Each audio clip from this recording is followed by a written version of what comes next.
National highway ઓથોરિટીના ભ્રષ્ટ અને કથળી ગયેલા ભ્રષ્ટાચાર ભર્યા વહીવટને લઈને આજે વધુ એક ફેમિલીના મોભીનો જીવ ગયો છે. ખાડામાં પડ્યા તેઓ, હેલ્મેટ હતું પરંતુ ખાડામાં પડતાની સાથે ત્યાંથી ભારે વાહન પસાર થયું ને એમનો જીવ ગયો છે. કલ્પના પણ નહીં કરી શકીએ આપણે. આજે એ ભાઈને ઓળખતા નથી પરંતુ એટલી વેદના થાય છે અંદરથી. આ વર્ષે પ્લસ ગયા વર્ષની જો હું વાત કરું, ગયા વર્ષે પણ કદાચ 3થી વધારે જીવ ગયા હતા નેશનલ હાઈવે ઓથોરિટી પર. હજી વધુ કેટલા લોકોનો ભોગ લેવાશે?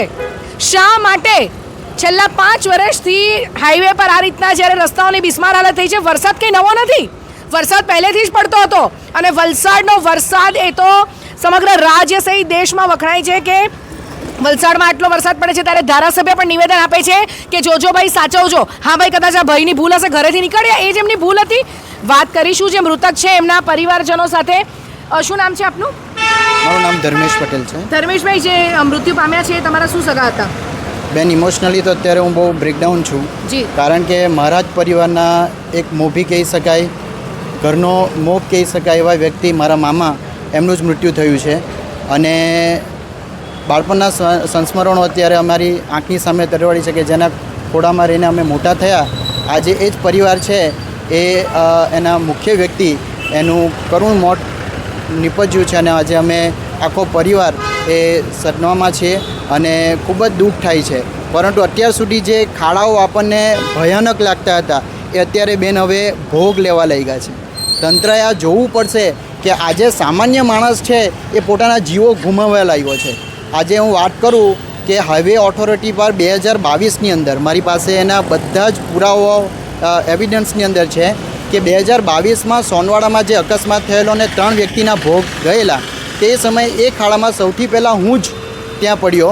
પરંતુ મેં સમહાવ બેલેન્સ કરીને પછી સાઈડ ઉપર ગઈને એક જાગૃત નાગરિક તરીકે હાઈવે ઓથોરિટીને કમ્પ્લેન નોંધાવી. ત્યારબાદ બગવાડા ટોલ નાકા ઉપર ગઈને રજિસ્ટર કરી મારી કમ્પ્લેન. ત્યાર પછી ત્યાંથી મેલ, જે આપણા હાઈવે ઓથોરિટીના મુખ્ય પ્રોજેક્ટ ડાયરેક્ટર છે એને મેલ કર્યા. પછી પીએમઓની અંદર ગ્રીવિયન્સમાં મારી ફરિયાદ નોંધાવી. એ પછી એ ફરિયાદમાં સીએમઓમાં આવી અને હાઈવે ઓથોરિટી શું કરે છે એના પુરાવા તમને આપું. કે જ્યારે ફર્સ્ટ ટાઈમ મારી પાસે આ મેલના રિપ્લાય ત્યાંથી આવે છે કે જેની અંદર એ લોકો બીજી જગ્યાના ખાડાઓના ફોટોગ્રાફ્સ એ લોકો ત્યાં મોકલાવે છે કે જે આપણા અહીંના ફોટોગ્રાફ્સ હતા જ નહીં. જે તમે રજૂઆત કરી હતી એ જગ્યાનું કામ નથી, કામ જ નહીં હતું. આ હાઈવે ઓથોરિટીની આપણને દેખાય છે કે કેવી રીતે ટ્રાન્સપરન્સીથી આ લોકો કામ કરે છે. દર્શક મિત્રો, તમે જોઈ શકો છો સ્ક્રીન પર અત્યારે જે દ્રશ્યો છે. ધર્મેશભાઈ રજૂઆત કરી હતી જે વિસ્તારની ત્યાંના નહીં પણ ખુલ્લો ભ્રષ્ટાચાર અહીંયા તમે જોઈ શકો છો. અને ત્યારબાદ ફરીથી મેં કીધું કે મને ઉલ્લુ બનાવવાની કોશિશ ના કરશો. અને ફરીથી હમણાં પછી આપણા અહીંયા જે 2-3 જગ્યા ઉપર પારડી ઉપર જ આ જ્યાં અકસ્માત થયો અને જ્યાં અત્યારે અમારા પરિવારના જે મોભી મારા મામાનો જીવ ગયો એ જગ્યા ઉપર ત્યાં પછી પેચિંગનું વર્કનું કામ થયેલું. એ નેક્સ્ટ ટાઈમ ફરીથી ફરિયાદ કરવામાં આવી ત્યાર સુધી. તો વિચાર કરો કે સામાન્ય માણસના જીવની કોઈ કિંમત જ નથી. કેમ કોઈ અધિકારી આ ખાડામાં પડીને મળતું નથી?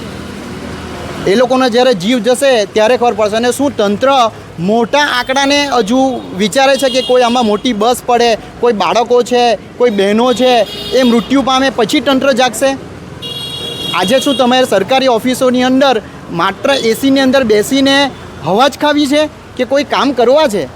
આજે પ્રજા છે, આજે અમારું દુઃખ બોલે છે. અમારા પરિવારનો વ્યક્તિ તો ગયો છે, એ પાછો આવવાનો તો નથી, પરંતુ એનું આખું પરિવાર રજળી ગયું.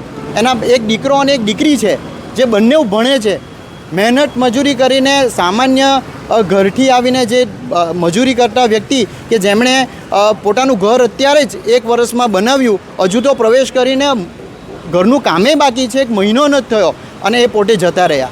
આજે એના પરિવાર છે એમાં એનો મુખ્ય વ્યક્તિ જાય તો એની શું હાલત થાય?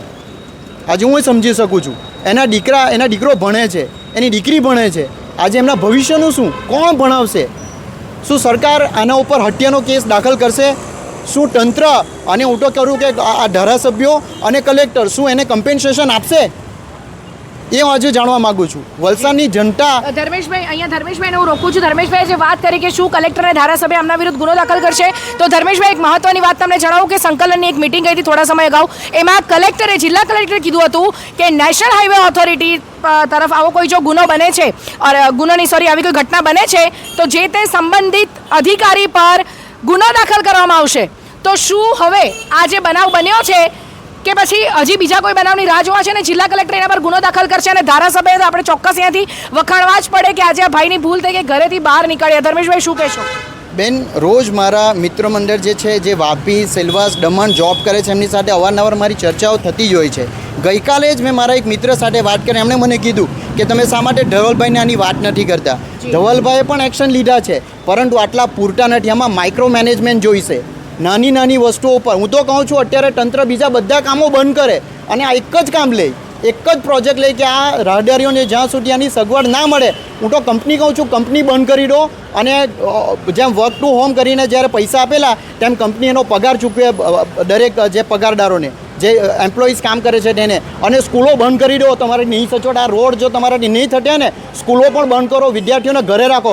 મોટી ઘટના થશે ને તો કોઈ મોડું વટાવવા આ સામે હાજર નહીં રહેશે, એટલું યાદ રાખજો. જી, ધર્મેશભાઈની વેદના આપણે સંપૂર્ણપણે સમજી શકીએ છીએ અને અહીંયા જે ધર્મેશભાઈ વાત કરી કે ધવલભાઈએ બી ચોક્કસ કીધેલું હતું કે કામ થવા જોઈએ અને ધવલભાઈએ એમની રીતે રાતોરાત હાઈવે પર આવ્યા હતા અને કોન્ટ્રાક્ટરને કીધું હતું કે અભી આપ કામ સહી નહીં કરોગે તો હમે પાવડા લેકે ઉતરना પડેगा. તો ધવલભાઈ, વલસાડની જનતા તમને ઝંખે છે કે ધવલભાઈ એક્શન મોડમાં આવે અને તાત્કાલિક કોઈ પગલાં લે. અને જી હા, બીજી એક વાત કે વલસાડની જનતા, અમે દરરોજ ઘણા નાના મોટા લોકોને મળતા હોય છે તો ઘરે પેટીયું રળીને કામ કરવા જતા કામવાળાઓ, શાકભાજીવાળા અને અનેક સામાન્ય પબ્લિકે કીધું કે દિશાબેન, એક વખત જો અહીંયા મોદી સાહેબ આવે ને તમે ધવલભાઈને કહો કે મોદી સાહેબની વિઝિટ થવાની છે અહીંયા, રાતોરાત આ જો રસ્તા નહીં બની જાય તો તમે કહેજો. ત્યારે પબ્લિકની આ વ્યથા છે, કોણ સમજશે અને હજી કેટલાના ભોગ લેવા છે. ગયા વર્ષે પણ જો એક બેનની વાત કરું, એક બેનનું ગુરુ પૂર્ણિમાના દિવસે હાઈવે પર અવસાન થયું હતું, રક્ષાબંધન પણ નજીક હતી ત્યારે આ જે પરિવારોની વેદના છે, મેં આગળ પણ કીધું આપણે નથી ઓળખતા એ કોણ છે,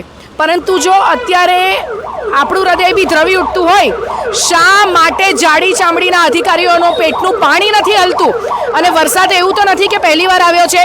કેરેલામાં વલસાડ કરતાં ખૂબ જ ઘણો વરસાદ પડે છે. ગયા વર્ષે હું કેરેલા ટૂર પર ગઈ હતી, ત્યાં તો મને એક પણ રસ્તા ખરાબ નહોતા મળ્યા. શા માટે આ રીતની અહીંયા પરિસ્થિતિ થાય છે?